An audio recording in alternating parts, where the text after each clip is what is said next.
ये हुआ है कि बाबूलाल मरांडी भाजपा में आ गए थे, घर वापसी तो उनकी हुई थी, लेकिन बहुत लंबे समय तक वो भाजपा से अलग रहे थे और बहुत ही तीखा विरोध करते थे भाजपा का। तो उस आइडेंटिटी को लोगों ने जो उनका के मानस में जो कैच हो गया था, उस आइडेंटिटी को खत्म वो नहीं कर पाए और इसलिए ये इसका खामियाजा भुगतना पड़ा। भाजपा में आने के बाद भी लोगों को ये सब चीजें पची नहीं, वो स्ट्राइक नहीं कर पाए। फिर हेमंत सोरेन का जो गिरफ्तारी हुआ था, उससे आदिवासी मानस को सेंटीमेंट हर्ट हुआ था, वो भी फायदा मिला।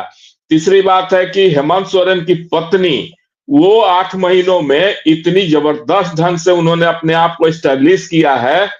और वैसे तो अरविंद केजरीवाल की पत्नी सुनीता केजरीवाल भी मैदान में उतरी, लेकिन वो नहीं करिश्मा कर पाई जो झारखंड में हेमंत सोरेन की पत्नी ने करिश्मा कर दिखाया। उनकी सभाओं में इतनी जबरदस्त भीड़ होती थी कि शायद ही किसी और नेता की सभाओं में उतनी भीड़ होती होगी। और उनका अपील, उनका भाषण देने का तरीका, ये सब चीजें झारखंड में रंग लाया।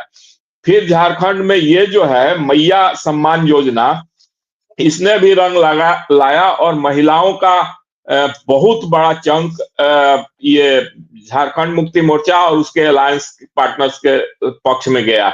इसके अलावा चंपई सोरेन को लेना भी हमको लगता है कि लोगों को नहीं पचा कि जहां मतलब भाजपा इस तरह की काम कर रही है कि वहां से खींच कर ला रही है, यानी भाजपा में आत्मविश्वास की कमी है, इस रूप में लोगों ने लिया। और इसका नतीजा देखिए कि चंपई सोरेन कोल्हान क्षेत्र में सिर्फ अपना सीट बचा पाए, बाकी 6-7 सीटों पर सारी की सारी सीटें भाजपा का गठबंधन वहां हार गया।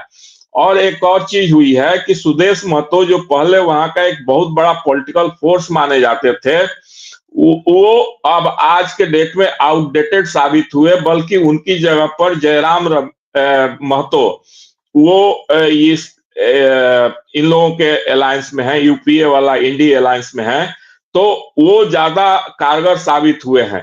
तो इन सब चीजों को ले देकर यही नतीजा निकला कि झारखंड में इनका सुपड़ा साफ हो गया भाजपा अलायंस का।